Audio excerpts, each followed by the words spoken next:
오늘은 계속해서 그리스도의 복음 두 번째 시간으로 로마서 5장 1절로 2절, 오늘부터 성화에 대한 이야기를 나누려고 합니다. 로마서 5장 1절, 2절 두 절입니다. 우리 다 같이 한 목소리로 함께 봉독하도록 하겠습니다. 그러므로 우리가 믿음으로 의롭다 하심을 받았으니 우리 주 예수 그리스도로 말미암아 하나님과 화평을 누리자. 또한 그로 말미암아 우리가 믿음으로 서 있는 이 은혜에 들어감을 얻었으며 하나님의 영광을 바라고 즐거워하느니라. 아멘. 우리 BC주에서 목회를 하셨던 마크 부캐넌이라는 목사님이 있는데, 이분이 쓴 책에 자기의 경험담을 하나 소개합니다. 여기서 캘거리로 여행하는 비행기를 탔는데, 그 안에서 비행기 안에서 아는 사람을 만났습니다. 오래전에 같은 교회에서 신앙생활을 했던, 어리서부터 자랐던 한 자매를 만났습니다. 어느 교회 다니냐 물었습니다. 그랬더니 그 자매가 저는 목사님 교회를 떠난 지가 오래됐습니다. 이제는 신앙이나 이런 것에서 무관심합니다라고 대답을 하더랍니다. 그 이유가 뭐냐 이렇게 질문했습니다. 그랬더니 목사님 솔직히 말하면 교회가 너무 지겹고 따분합니다. 그래서 다시 묻습니다. 그럼 뭐가 요즘은 흥미가 있느냐? 그랬더니 열심히 일도 하고 클럽에도 가고 파티에도 가고 술집도 다니면서 그냥 재미있게 즐기고 삽니다. 이런 것들은 사실 아무것도 아닙니다, 목사님. 혹시 목사님이 당황하실까 봐 이건 그냥 보통 일입니다. 그런데 이런 것들을 교회에서 하면 너무 큰일처럼 여기기 때문에 너무 염려하지 마시라고 보통 일입니다. 여러분, 교회를 찾아오는 새로운 신앙인도 생기지만 교회를 다니던 분들이 교회를 떠나는 사람도 폭 많습니다. 이 목사님은 좌석에 앉아 고민에 빠졌습니다. 도대체 우리 기독교인들이 어떤 신비로운 연금술을 발휘했기에 금과 같이 소중한 이 신앙, 이 복음을 돌멩이처럼 재미없고 지루한 것으로 바꿔놓고 말았는가? 모든 사람들은 이 자매가 얘기한 것처럼 재미있는 것을 찾아서 권태에서 벗어나기 위해 아둥바둥 이것저것을 해봅니다. 아무것도 아닌 것들이라고 본인이 말합니다. 그 무엇을 해봐도 인생의 지루함은 끝나지 않습니다. 그저 다른 것을 시도해볼 뿐입니다. 신앙이란 무엇인가? 신앙은 하나님을 아는 것입니다. 하나님을 알기 때문에 신앙을 더 구체적으로 정리하면 신앙은 하나님을 알고 주님을 만날 것을 알기 때문에 좋은 죽음을 준비하는 것입니다. 여러분, 신앙은 좋은 죽음을 준비하는 겁니다. 좋은 죽음을 준비하기 위해서 다른 삶을 사는 것입니다. 이것이 신앙입니다. 성경은 복음이 이런 것이라는 것을 우리에게 안내합니다. 사도 바울은 이것을 정확하게 믿고 신뢰하며 살았습니다. 그래서 감옥에 갇혀서 편지를 쓰면서도 빌립보서에서 놀라운 말을 합니다. 주 안에서 항상 기뻐하라. 어디서 기뻐하라고요? 주 안에서. 한번 따라 하실까요? 주 안에서 항상 기뻐하라. 신앙은 주님 안에서 기뻐하는 것입니다. 이 기쁨을 모르니까 다른 기쁨을 열심히 찾습니다. 그리고 말합니다. 내가 다시 말하노니 기뻐하라. 나는 가난해도 처할 줄 알고 풍부해도 처할 줄도 알아. 배고픔, 배부름, 풍부, 궁핍, 어디에 살든지 일체의 비결을 배웠노라. 내게 능력 주시는 자 안에서 내가 모든 것을 할 수 있느니라. 바울은요, 감옥에 갇혀서도 일상의 기쁨을 누리는 법을 너무나 잘 알고 있습니다. 이것이 신학의 본질입니다. 마치 바울은 월드컵에서요, 우승한 것보다 더 큰 기쁨으로 감옥에서 기뻐하라고 말합니다. 바울이 가지고 있는 복음은요, 이상이나 추상적인 게 아니라 실제였습니다. 이것이 바울이 우리에게 전해주는 기쁨과 감격의 복음입니다. 그런데 도대체 왜 이 신앙의 감격과 기쁨이 우리 그리스도인들에게 지루하고 재미없는 것이 되어가고 있는가? 여러분, 이 세상 사람들도 우리를 보고 우리들도 기뻐하지 않으면서 예수 믿으라고 전해주는 그 이야기에는 더 이상 관심이 없습니다. 너희들도 기뻐하지 않는 복음을 왜 우리한테 전해주냐? 니네나 싸우지 말고 잘 지내라. 세상 사람들은 우리를 보고 선택할 것입니다.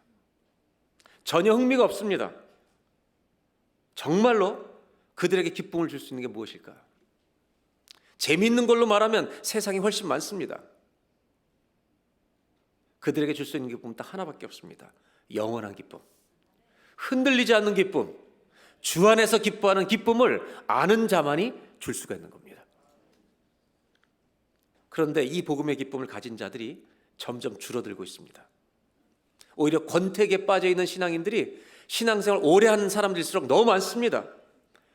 첫사랑에 대한 동경, 막연한 그리움, 그냥 이런 그리움만 빠져서 나 옛날에 잘 믿었지, 오늘의 기쁨이 전혀 없이 살아가는 사람이 허다합니다.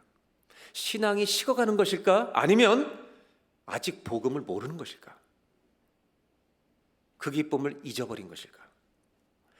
정말로 하나님이 살아계시고 그 하나님이 이 땅에 오셨고 나를 위해 죽으셨다는 것이 실제라면 이것은 놀라운 사건입니다. 여러분, 이것은 사건입니다. 너무 큰 사건입니다. 이 극적인 사건들인데 이것이 실제라면 너무나도 놀라운 사건인데 우리는 이것을 너무 지루한 이야기로 바꿔버렸습니다. 왜 그런 것일까? 도표를 잠시 보겠습니다. 우리는 이번에 칭의, 성화, 영화를 다룹니다. 지난주에 칭의, 예수를 믿고 거듭나는 일이 어떻게 일어나는지를 다뤘습니다. 그리고 많은 사람들이 권태기에 빠지고 미지근해져가는 이 과정이 성화의 여정입니다. 오늘의 이야기입니다.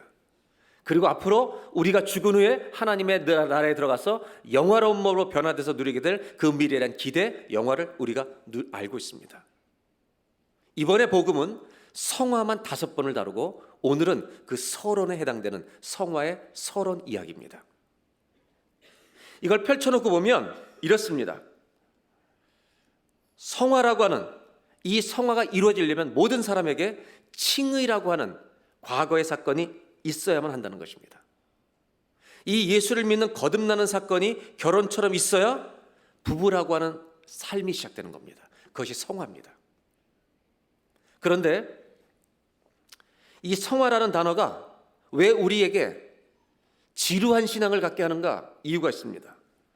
이 성화를 사람들이 숙제처럼 생각한다는 겁니다. 이걸 우리가 이루어내야 될 어떤 큰 짐처럼 여긴다는 겁니다. 그렇게 생각이 부담이 있어서 이것을 이루지 못하고 아무리 봐도 정말 성화되지 못하고 10년, 15년이 지나도 똑같은 내 모습을 보면서 지쳐있는 사람들이 너무 많다는 겁니다. 의무감은 있습니다. 안 되는 겁니다. 마치 시지푸스의 신화처럼 형벌을 받아가지고 큰 바위를 산 꼭대기까지 계속 밀고 올라가야 하는 겁니다. 산 꼭대기 딱 올려놓는 순간에 정말 미친 듯이 다시 굴러 내려가는 겁니다. 그래서 또다시 반복, 영원히 반복해야 되는 이것은요, 형벌입니다. 여러분, 성화가 형벌이 아니기를 바랍니다. 그런데 많은 사람들이 너무나 무거운 짐처럼 성화를 생각하니까 내가 예수 믿을 때 기뻤는데 오늘 별로 안 기뻐요. 무슨 얘기냐? 과거에 예수 믿을 때 감격이 있는데 여러분, 앞으로 하나님 나라 들어갈 기대가 있는데 오늘의 기쁨이 없다는 겁니다. 많은 성도들이 과거와 미래만 있지 현재가 없다는 겁니다. 성화를 바르게 이해하면 여러분, 관점은 바뀝니다. 태도가 바뀔 것입니다. 성화가 이렇게 평생토록 형벌처럼 진행되는 부담이라면 절대로 우리는 기뻐할 수 없습니다. 남들에게도 기뻐하라고 말할 수가 없습니다. 고민해 봅니다. 성화가 정말 기쁜 것일까?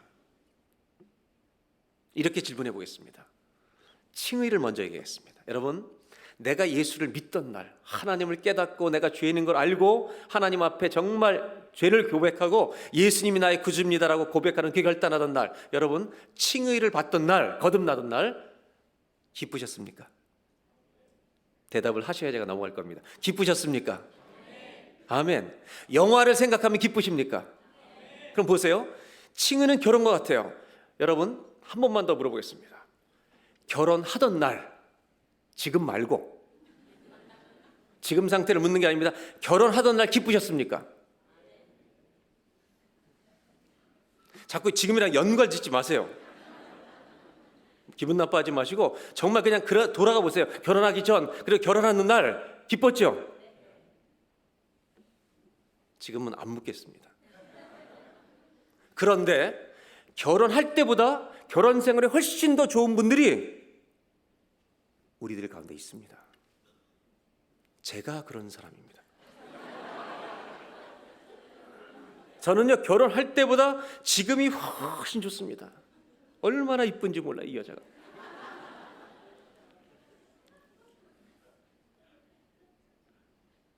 저는 여러분들도 그렇게 되기를 바라요. 저 같은 사람하고 살아주면서 얼마나 희생을 많이 했는지. 요즘 목소리가 커져서 제가 당황은 물론 하지만 그래도 좋아요.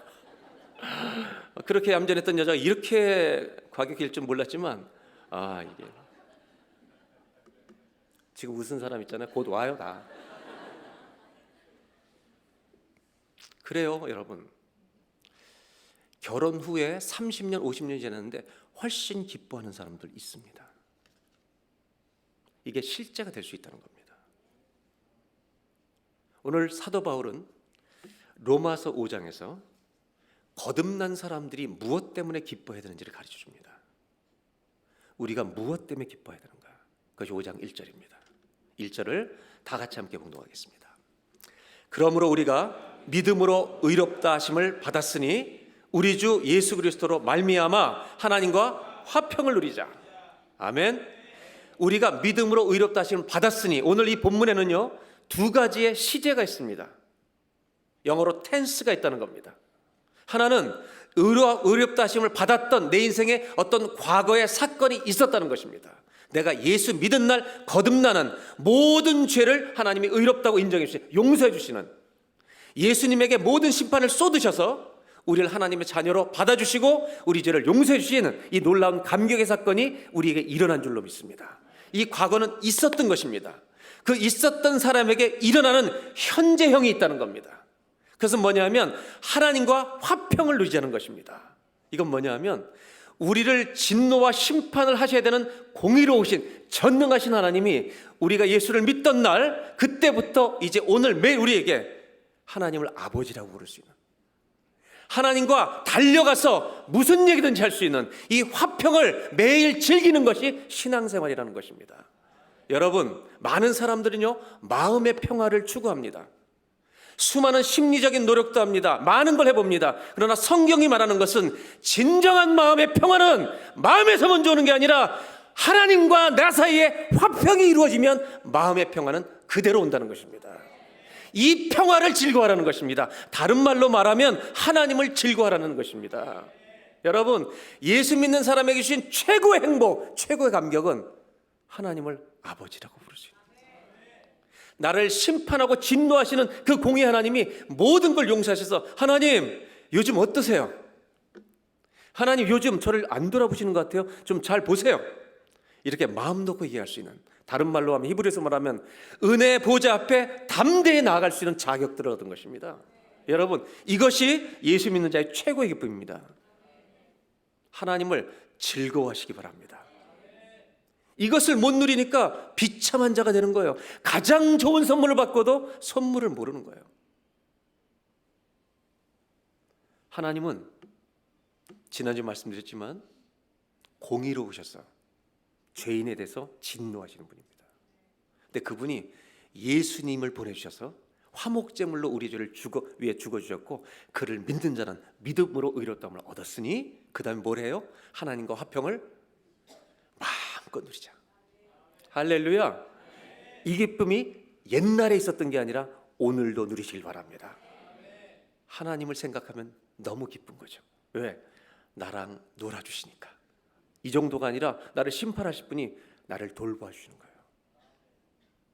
이것을 바울이 말하려고 하는 것입니다. 로마서 5장 1절은 우리가 과거에 예수님을 영접했기 때문에, 의롭다함을 받았기 때문에 하나님과의 관계가 화평 안에 있다는 겁니다. 그래서 마음의 평안이 흔들릴 때가 있지만 그 주님이 나를 돌보시는 이가 되시기 때문에 이 평화가 유지되는 거죠. 그래서 바울은 뭐라고 얘기하냐면 주 안에서 항상 기뻐하라. 여러분, 우리 가운데 예배를 드리는 오늘 다 많은 일들이 있습니다. 오늘도 일부 예배 끝나고 젊은 우리교회 교인이 한국에 방문했는데 대장은 말기라는 소식을 듣고 아내가 짐을 다 정리하러 들어와서 예배드리고 갑니다. 제가 기도해드리는데 막 울어요. 지금 당장 수술을 못해요. 키모를 하고 이것이 일하면 이제 수술을 받을 수 있는 단계에 들어가요. 그래서 제가 기도했습니다. 마음이 아픕니다. 그런데 우리는 고백할 것입니다. 주님을 신뢰합니다. 어떤 상황이 있든지 여러분, 오늘의 이 감사, 지루한 게 아니라 옆에 분한테 이렇게 사랑의 인사를 하면 좋겠습니다. 주 안에서 기뻐하십시오. 남자분들은 손을 꼭 잡으시고요. 그 주가 아닙니다.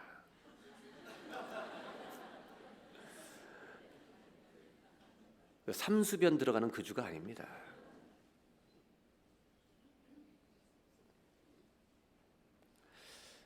예수 믿는 사람에게 주신 최고의 감격, 하나님께 언제든지 달려갈 수 있는 평화,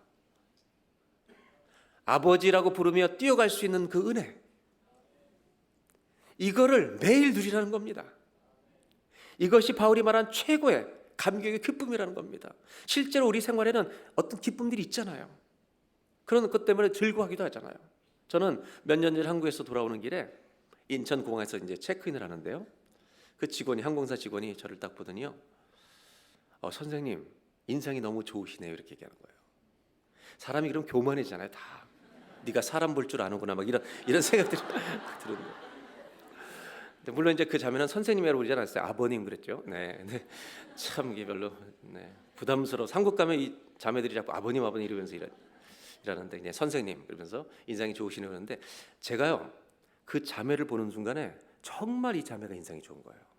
그래서 자매님이 인상이 참 좋으신 분이네요. 그랬더니 혹시 무슨 일 하시냐고 물어봐도 되겠냐고. 그러니까 저는 목사입니다. 그러면서 혹시 너무 인상이 좋아서 신앙생활 하시냐고 그랬더니 자기는 전혀 종교가 없대요. 근데 제가 속으로 어떤 생각이 들었냐면, 어떻게 종교가 없네, 주님도 안 믿는데 어떻게 인상이 이렇게 좋냐. 내가 볼 때 교인들 중에는 당신보다 인상이 험한 사람이 많은데 어떻게 이게 믿지도 않게 이렇게 좋냐. 그래서 너무 이렇게 사람을 잘 대해주고 들어갔어요. 갔는데 이제 그 보딩하려고 이제 기다리고 있는데요. 비행기 타기 얼마 전인데 제 이름을 부르는 거예요. 그래서 그 보딩하는 팀이 갔죠. 갔더니 그 직원이 옆에 나와 있더라고요.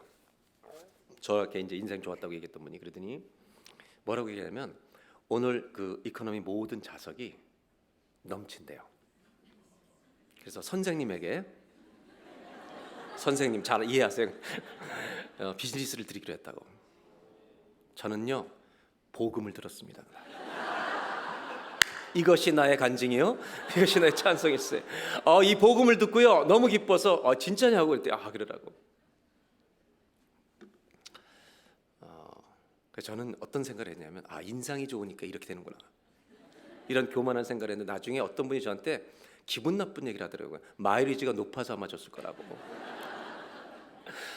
그리고 비행기를 탔는데 이 복음을 전하고 싶은데 아는 사람이 하나도 없는 거예요, 안에. 모르는 사람이 얘기할 수 없고. 그래서 제가 이 얘기를, 이 기쁜 소식을 아내한테 전하기 위해서 10시간을 참고 왔습니다. 그리고 전하고 그 다음부터는 비행기 탈 때마다 기대가 생기기 시작했습니다. 넘치리라, 넘쳐야 하리. 그랬는데 단 한 번도 그런 일은 없었습니다. 그래서 비행기 타기 전에 의자에 앉으면 내 이름 안 불러주나라는 기대가 그때부터 생기기 시작했는데, 복음은 한 번 일어나는 막연한 기대가 아니라는 것입니다. 예수 믿는 날만 화평하고 잘해주시는 구원이 아니라 우리가 죽는 날까지 영원토록 예수님 때문에 우리를 돌보시고 화평으로 대해주시고 우리의 아버지가 되어주시는 이 사건이 우리에게 일어났다는 것입니다. 바울은 우리에게 권면하기를 다른 것을 기뻐하는 게 아니라 그 전능하신 하나님이 우리와 대화해 주시고 내 기도에 귀를 기울여 주시는 이 평화의 관계 속에 들어간 것을 기뻐하지 않겠느냐. 주 안에서 항상 기뻐하라. 내가 다시 말하노니 기뻐하라. 이 기쁨을 누리고 사는 저와 여러분 되시기를 축원합니다. 이것이 왜 그렇게 중요한가? 성화는 여기서 시작되기 때문입니다. 한번 따라 하실까요? 성화는 하나님과의 화평을 기뻐하는 것에서 시작합니다. 여러분, 이 기쁨이 있어야 성화가 시작됩니다. 성화는 우리가 구원을 완성하기 위한 하나님의 거래 조건이 아닙니다. 성화는 성도들이 반드시 이루어내야 될 의무가 아닙니다. 부담과 짐이 아닙니다. 그것을 깨닫기 위해서 제일 먼저 우리가 알아야 될 것은 하나님과 화평이 되었다는 이 감격, 이 기쁨 속에 거하는 저와 여러분이 되시기를 바랍니다. 그리고 나서 두 번째로 2절을 말합니다. 다 같이 로마서 5장 2절을 함께 보겠습니다. 또한 그로 말미암아 우리가 믿음으로 서 있는 이 은혜에 들어감을 얻었으며 하나님의 영광을 바라고 즐거워하느니라. 아멘. 뭐라고 그 다음에 얘기하냐면 우리가 믿음으로 서 있는 이 은혜에 들어감을 얻게 되었다는 것입니다.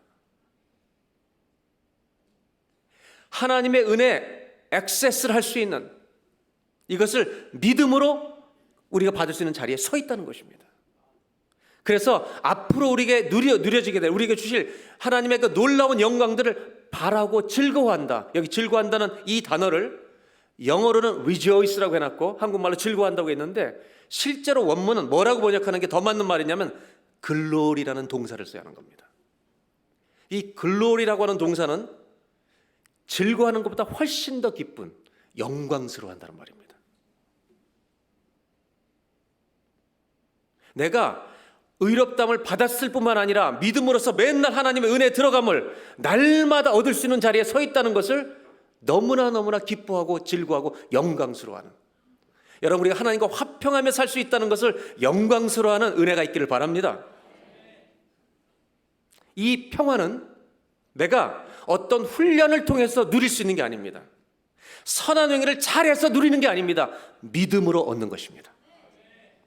오늘 2절의 말씀처럼 너희가 믿음으로 서 있는 이 은혜에 들어감을 믿음으로만 얻는 것이다. 칭의를 믿음으로 받습니다. 영화를 믿음으로 받습니다. 잘 생각해 보세요. 거듭나는 날 기쁘죠. 내가 한 것이 없으니까. 영화, 하나님 나라에 들어갈 때 우리를 완전한 몸으로 바꿔서, 부활의 몸으로 바꿔서 하나님 나라에 참여하게 하시죠. 너무 기대가 되죠. 왜? 내가 할 일이 없으니까. 성화, 힘들다. 오늘 성화의 소론 이 개념이 바뀌어야 되는 겁니다. 조금 후에 말씀드리겠습니다. 구원은 칭의만 포함하고 있는 게 아닙니다. 영화만 포함하고 있는 게 아닙니다. 구원 안에 칭의가 들어있을 뿐입니다. 구원 안에는 칭의, 성화, 영화가 다 들어있는 은혜인 줄로 믿습니다. 그렇다면 생각해 보세요. 칭의는 예수 그리스도를 믿을 때 죄로부터 자유케 해방되는 것이 칭의입니다. 하나님께서 우리 모든 죄를 용서해 주시는 것입니다. 내 인생 전체를 하나님의 의로움으로, 예수님의 의로움으로 다 덮어주시는 사건입니다. 이것이 우리 안에 일어난 것이 구원의 시작입니다. 그리고 이 구원은 현재에서도 진행되는 진행형입니다. 그렇다면 잘 이해하셔야 됩니다. 잘 이해하셔야 합니다. 내가 칭의 의롭다함을 받는 구원의 순간은 죄와 사망의 권세에서 나를 해방시켜서 건져내시는 것이 맞는 구원입니까? 맞습니까? 맞습니다. 어디서부터요? 죄와 사망에서. 그렇다면 오늘의 구원은, 이 구원이 오늘도 이루어지고 있는데 우리 의롭다고 인정해 주셨지만 이 죄에서 이미 건져내셨지만 우리는 여전히 연약해서 죄를 져요 안 져요? 죄를 질 수 있고 넘어질 수 있습니다. 그런데 여러분, 우리를 구원해 주신 하나님은 오늘의 삶 속에서 구원을 어떻게 이루어 가시냐? 이 죄에서 건져내시는 일도 여전히 행하시는 분임을 믿으시길 바랍니다. 여전히 나를 도와서 이 죄의 횡포에서부터 끄집어내는 일을 오늘도 이 구원을 행하고 계시다는 것입니다. 그것을 어떻게 하느냐? 가만히 무방비 상태로 있지 말고 믿음으로 구하라는 것입니다. 믿음으로 이 싸움에 참여하라는 것입니다. 성화라는 것은 무엇인가? 오늘 성경 말씀처럼 믿음으로 그 안에 들어가는 것을 얻는 것처럼 성화는 과연 칭의와 영화는 믿음으로 받는데 성화는 그러면 내가 이루어야 될 어떤 목표인가? 아니, 이것을 이루어야 구원이 완성되는 것인가? 그렇게 생각하면 신앙생활은 정말 피곤해집니다. 성화는 우리의 노력 위에 기반해 있지 않습니다. 칭의를 예수님이 이루신 것처럼 영화도 예수님이 이루신 것처럼 여러분, 우리의 성화는 예수님이 우리를 위해서 죽어주신 그리스도의 완전한 구속 사역 안에 들어있는 줄로 믿습니다. 그렇다면 성화에 대한 개념을 오늘 서론에 어디서 바뀌어야 되냐면, 성화는 구원을 받기 위해서 내가 완성해야 될 만한, 완성해야만 하는 책임과 의무가 아닙니다. 왜? 성화는 우리가 완성할 수 없기 때문에. 성화를 완성하신 분은 이 땅에 예수 그리스도밖에 없습니다. 그렇다면 성화는 어떤 거냐? 성화도 완성하신 분이 예수님이시기 때문에 믿음으로 그분에게 도움을 구해서 여러분, 그 성화를 매일매일 맛보아 가는 것이 우리의 성화인 줄로 믿습니다. 내가 주님께 매일 그 성화를 구하고 믿음으로 하나님, 저는 약합니다. 그러나 주님은 강한 줄로 믿습니다. 우리의 모든 죄의 횡포와 능력보다 더 크신 분은 예수님밖에 없습니다. 만약 내가 나의 능력을 의지하고 죄와 싸우면 반드시 일 것입니다. 그러나 주님은 죄보다 강하신 분이시기 때문에 그 주님을 의지하고 여러분들 위해 싸우면 그 싸움에서 승리하는 성화를 맛보고 누리는 것을 기쁨으로 시작하신다는 말입니다. 성화는 내가 이루어야 될, 여러분, 이루어서 구원을 완성할 것이 아니라 하나님이, 예수님이 완성해 놓으신 성화를 우리가 매일 기도로 누려가는 기쁨의 은혜인 줄로 믿습니다. 이것을 이해하는 게 너무 중요하다는 겁니다. 많은 사람들이 성화를 이뤄서 구원을 완성해야지 내가. 여러분, 만일 성화를 이루는데 내가 기여해서 구원이 완성될 수 있다면 여러분, 하나님이 주신 구원과는 다른 겁니다. 조금 더 쉽게 설명드리면 사도 바울은 갈라디아서 3장에 이렇게 말합니다. 너가 믿음으로 거듭나서 구원받아 놓고 율법을 지켜서 구원을 완성하려고 하느냐? 이걸 뭐라고 표현했냐면, 네 행위를 통해서 구원을 완성하려고 하느냐? 이걸 뭐라고 표현했냐면, 너희가 성령으로 시작해서 육으로 마치겠느냐? 이렇게 말한 겁니다. 믿음으로 구원을 받아놓고 성화로 구원을 완성하려고 네가 덤벼들던 것이냐? 유대인들의 율법주의가 무슨 차이가 있느냐? 마치 구원을 나의 선행으로 지킬 것처럼 덤벼들지 말라는 것입니다. 우리가 성화될 수 있는 모든 가능성은 나에게 있는 것이 아니라 예수님이 완성해 놓으신 성화를 여러분, 우리는 맛보아 알지어다. 그래서 맛보는 은혜를 오늘부터 누리시길 바랍니다. 그것이 성화의 하나님 주신 약속입니다. 로마서 1장 16절, 우리가 로마서의 주제라고 말했던 말씀이 있습니다. 한번 다 같이 보겠습니다. 다 같이 한번 읽겠습니다.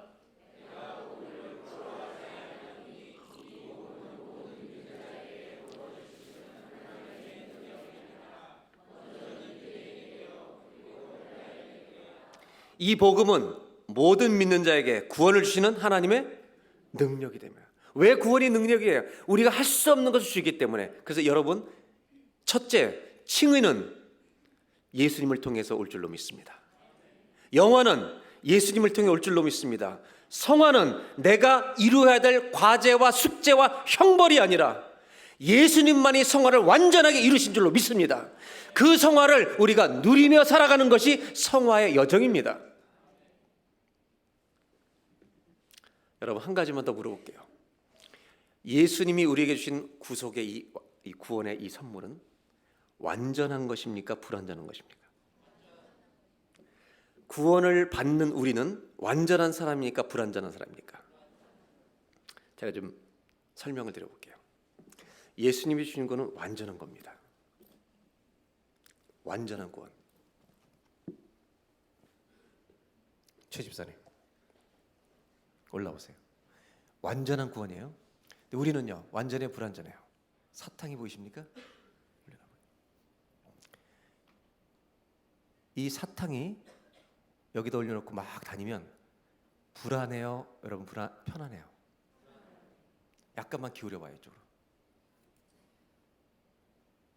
만일 우리에게 주신 구원을 수시로 넘어지는 우리의 행위에다가 구원의 완성을 두었다면 그 구원은 불완전한 사람을 구원할 수 없는 완전하지 않은 구원이 될 것입니다. 완전한 구원은 불완전하고 넘어질 수 있는 사람을 완전하게 보호하셔야 완전한 구원입니다. 하나님이 주시는 구원은 완전한 구원이 올려놓고 성화를 좀 살아봐, 못 살면 너 떨어져, 이런 구원을 주신 게 아니라 우리를 예수의 보혈 아래 주님 안에 넣어버린 겁니다. 완전하신 분 안에 우리가 들어가 있는 게 구원입니다. 우리가 넘어질 때 주님 안에서 넘어지는 겁니다. 그러면 성화는 뭐냐?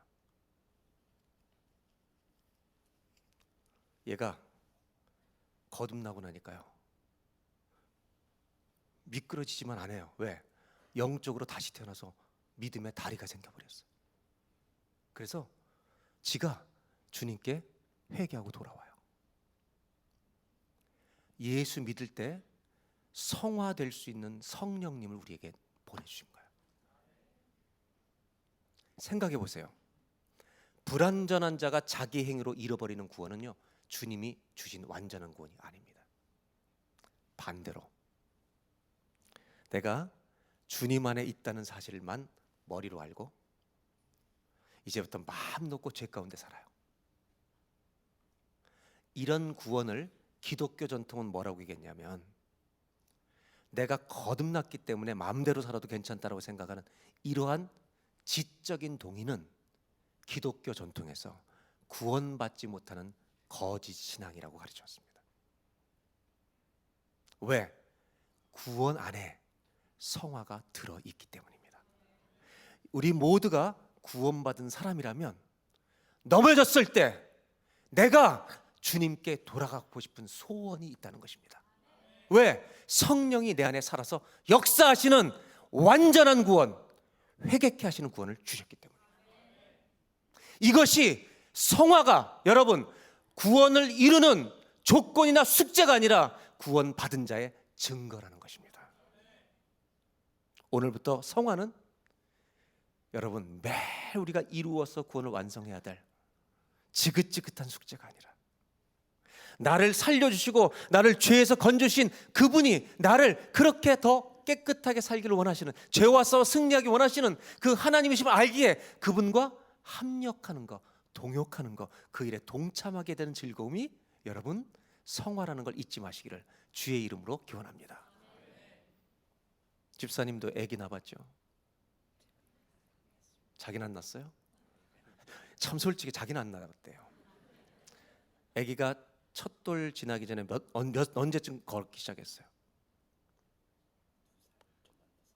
2살 안 됐을 때 걸었어요? 진짜 애를 안 키웠구나. 예. 여러분 아이들이 10달, 11달 가면 이렇게 좀 비틀비틀 하잖아요. 아내한테 꼭 물어봐요, 언제 걸었는지. 만약 걔가 2돌 때 걸었다면 걔 충격이에요, 걔한테는. 들어가셔도 돼요. 아이들이 비틀비틀할 때 이뻐요? 아니면 너 왜 이렇게 묶었니? 어떻게 얘기해요? 예? 아니 비틀비틀 때 이뻐요? 이뻐요? 아니면 보기 싫어요? 왜 이뻐요? 비밀 알려드릴까요? 그 아이 자체가 이쁜 거예요. 그러다가 어느 날 뚜벅뚜벅 걸어요. 여러분 예수 믿는 사람이 처음 예수 믿고 비틀거려요.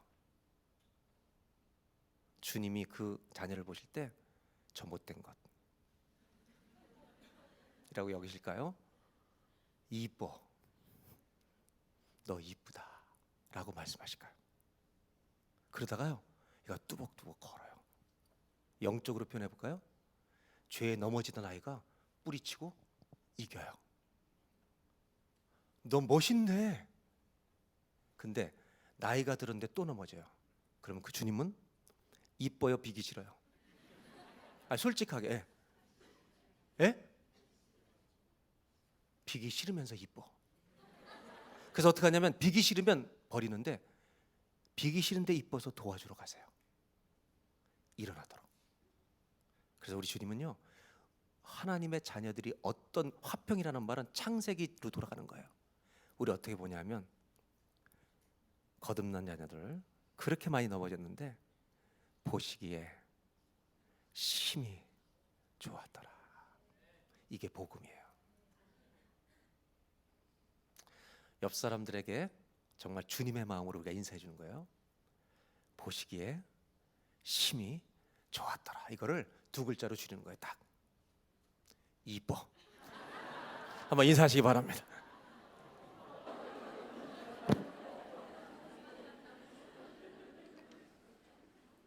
복음이 뭐냐면 칭의도 기쁜 것이고 영화도 기쁜 것이고요, 성화도 기쁜 것이라는 걸 아시는 거예요.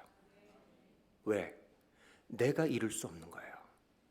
예수님만이 성화를 완성하신 분이에요. 우리의 성화는 그분이 이루어 놓으신 성화를 맛보아 가는 거예요. 어떻게? 믿음으로 나는 약하지만 주님은 강하십니다. 한번 따라 하실까요? 성화를 완성하신 분은 예수 그리스도밖에 없습니다.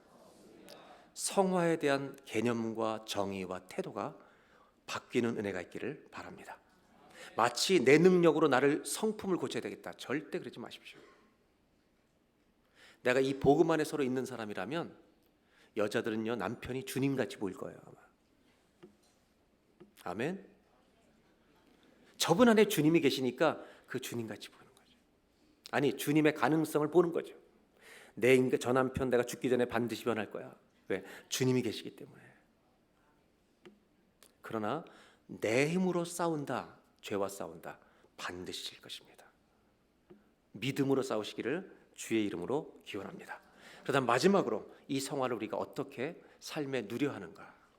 이제 다음 주부터 다음 주부터 더 디테일한 자세한 얘기는 더 하겠지만 오늘 이 서론 파트에서만 먼저 좀 얘기하려고 합니다. 성화는 의무가 아닙니다. 하나님이 나를 구원하셨다는 증거가 나타나는 것뿐입니다. 내 안에 일어나고 싶은 마음이 있는 겁니다. 저 죄를 버리고 싶은 마음이 일어나는 것입니다. 그렇다면 우리가 해야 될 아주 중요한 구체적인 일이 있습니다. 이 성화를 이루신 분은 예수님밖에 없는데 우리가 그 성화를 맛보아가는 것이 성화인데, 이것이 실제로 이루어지려면 첫 번째는 넘어질 때 있어요, 없어요? 있어요, 없어요? 여성분들 남편한테 소리 지를 때 있어요, 없어요? 많아요. 남편들은 아내한테 그렇게 대할 때가 있어요, 없어요? 그럴 때마다 그 외의 모든 일도 마찬가지예요. 제일 먼저 해야 될 게 뭐냐면 죄는 죄라고 인정하셔야 합니다. 죄를 인정하지 않고 변명과 핑계로 계속해서 정당화시키고 죄에서 돌이키지 않는 일들이 반복되기 때문에 신앙생활이 지긋지긋하고 피곤하고 지루한 것입니다. 권태기는요, 죄에서 돌이키지 않기 때문인 겁니다. 여러분, 죄를 돌이키기 시작하십시오. 죄를 죄라고 인정하는 겁니다. 그래야 오늘의 구원을 누리며 살아가는 겁니다. 인정하셔야 돼요. 제일 먼저 인정. 저희도 그래, 부부싸이. 내가 목사잖아요. 그래도 그때 잘못했다는 말을 하는 게 참 어려워요. 솔직히. 근데 여러분, 이거보다 더 중요한 게 있어요. 내 이런 행위들이 속이고 사기치고 증오하고 시기하고 이 모든 행위들이 하나님 앞에 나가서 죄라는 걸 인정하셔야 돼요. 두 번째, 주님께서 나가 예수 믿을 때 용서해 주신 것처럼 십자가의 보혈 아래 당신의 보혈로 이 모든 죄가 사함 받았음을 믿습니다. 아주 간단한 일이에요. 그분의 십자가 용서 앞에 나를, 내 죄를 갖다 놓으셔야 돼요. 그때마다 여러분, 우리에게는 오늘의 은혜가 누려질 겁니다. 보혈의 앞으로 가져온다는 말은 그 보혈 때문에 우리의 죄가 가려진다는 것을 100% 믿는 겁니다. 그래서 찬송 중에 내 주의 보혈은 정하고 정하다, 이 찬송은요, 구원받을 때만 부르는 찬송이 아니라 구원받고 훨씬 많이 불러야 되는 찬송이에요. 이스라엘 백성들이 애굽에서 탈출할 때 10가지 재앙을 내리시는데 10번째 재앙이 장자, 사람과 짐승을 다 첫 것은 죽입니다. 그때 하나님이 이스라엘 백성들에게 독특한 행위를 요구하셨습니다. 양의 피를 문설주에 다 바르라고 했습니다. 그리고 하나님이 10번째 재앙을 그 땅에 심판으로 내리시던 날, 성경은 뭐라고 말하고 있는지 출애굽기 12장 13절 한 절만 다 같이 보겠습니다. 내가 애굽 땅을 칠 때 그 피가 너희가 사는 집에 있어서 너희를 위하여 표적이 될지라. 내가 피를 볼 때 너희를 넘어가리니 재앙이 너희에게 내려 멸하지 아니하리라. 여러분, 하나님의 심판이 그 땅을 덮어가고 있을 때, 피를 바른 집을 지나갈 때 주님이 뭘 보신다고요?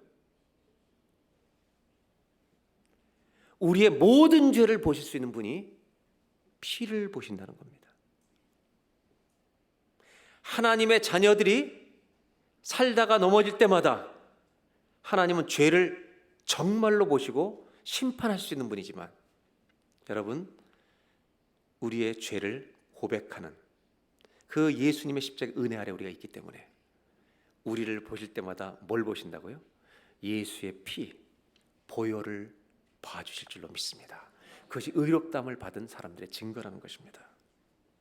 그러므로 구원의 완성은요, 모든 사단과 세상의 모든 사람들의 우리를 향한 죄의 참소가, 죄를 지었다고 고발하는 모든 것들이 완전히 끝나게 되는 것이 구원의 완성입니다. 죄에서 건짐받게 되는. 요한계시록 마지막으로 12장 10절, 구원의 완성에 일어날 일을 이렇게 소개합니다. 내가 또 들으니 하늘에 큰 음성이 있어 이르되 이제 우리 하나님의 구원과 능력과 나라와 또 그의 그리스도의 권세가 나타났으니 우리 형제들을 참수하던 자 곧 우리 하나님 앞에서 밤낮 참수하던 자가 쫓겨났고. 여러분, 우리가 구원의 완성이 되는 날, 영화로운 몸에 들어가는 날, 우리 하나님이 하실 일은 우리를 공격하던 사단의 참소를 끝장내시는, 다시는 죄에 대한 이야기를 끄집어내지 못하게 하시는, 그리고 영화로운 몸으로 바꾸시는, 그것이 여러분 구원의 완성이 될 줄로 믿습니다. 그 이유는 뭐냐? 마지막 11절 다 같이 한번 읽겠습니다. 또 우리 형제들이 어린 양의 피와 자기들이 증언하는 말씀으로써 그를 이겼으니 그들은 죽기까지 자기들의 생명을 아끼지 아니하였도다.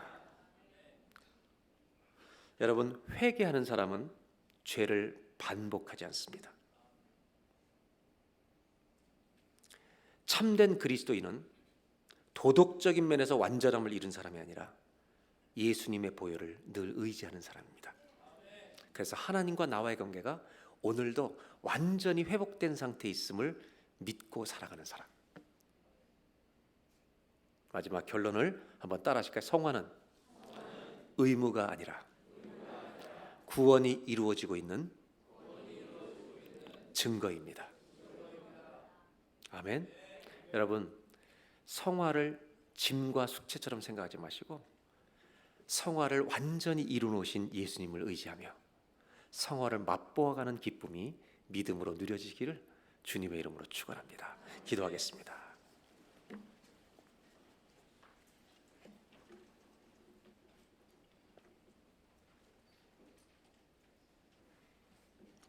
이 시간 다 같이 잠시 기도할 때, 성화는 우리가 이루어야 될 무거운 짐이나 의무가 아닙니다.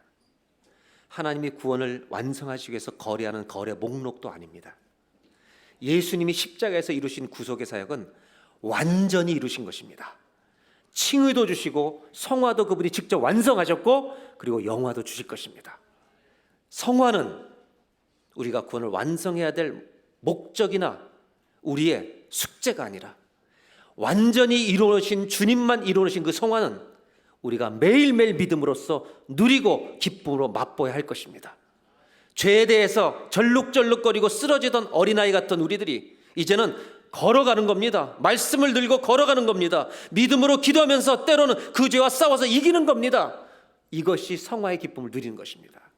다 같이 기도합니다. 하나님, 예수님을 닮아가는 성화는 우리가 이룰 수 있는 것이 아닙니다. 우리는 못합니다. 예수님이 이미 하셨습니다. 하나님, 그 완성하신 성화를 우리가 예수님을 믿음으로 의지하며 날마다 맛보는 성화의 기쁨을 누리게 하여 주시옵소서. 이 은혜를 우리에게 주시기를 소원합니다. 우리 다 같이 한번 합심하여서 기도할 때 내 인생의 신앙의 영적 권태기와 정말 지겹다고 생각하는 이 믿음 생활이 매일 살아있는 기쁨, 은혜, 감격, 주 안에서 항상 기뻐하라, 이것이 누려지는 은혜가 되게 하여 주옵소서. 다 같이 한번 합심해서 잠시 기도하겠습니다.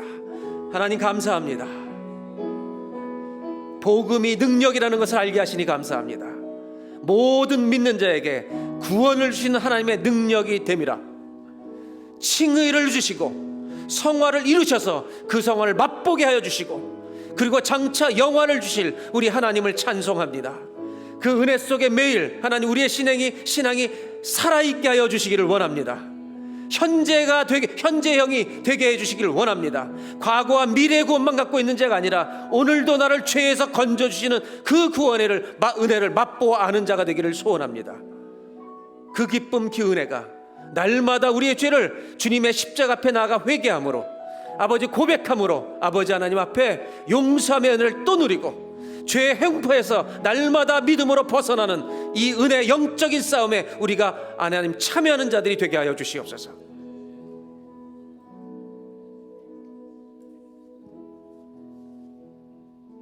하나님, 우리가 칭의를 얻을 수 있도록 십자가에 매어 달려 예수님이 우리의 화목제물 되게 해주셔서 감사합니다. 이것은 현재형입니다. 우리가 매일 이것 때문에 하나님과 화평을 누리는 것을 누려야 할 줄로 믿습니다. 하나님을 즐거워하는 믿음 생활할 수 있도록 주여 도와주시옵소서. 주 안에서 기뻐하는 것을 모르는 자는 기뻐할 것을 수없이 찾아 헤맬 것입니다. 그러나 주 안에서 기뻐하는 사람은 가난해도 풍부해도 병이 들어도 아프고 힘들어도 주님 때문에 기뻐할 줄 믿습니다. 이것이 신앙인 줄로 믿습니다. 신앙은 하나님을 알기에 좋은 죽음을 준비하는 것입니다. 그래서 다르게 살기 시작하는 겁니다. 영적으로 잘 못 걷던 어린아이들 걸어가게 하여 주시고 달려가게 하여 주시고 우리를 죄에서 날마다 건지시는 그 주님의 놀라운 은혜에 동참해서 하나님 성화의 싸움을 싸우는 기쁨을 오늘도 내일도 누리게 하여 주시옵소서. 예수님의 이름으로 기도합니다.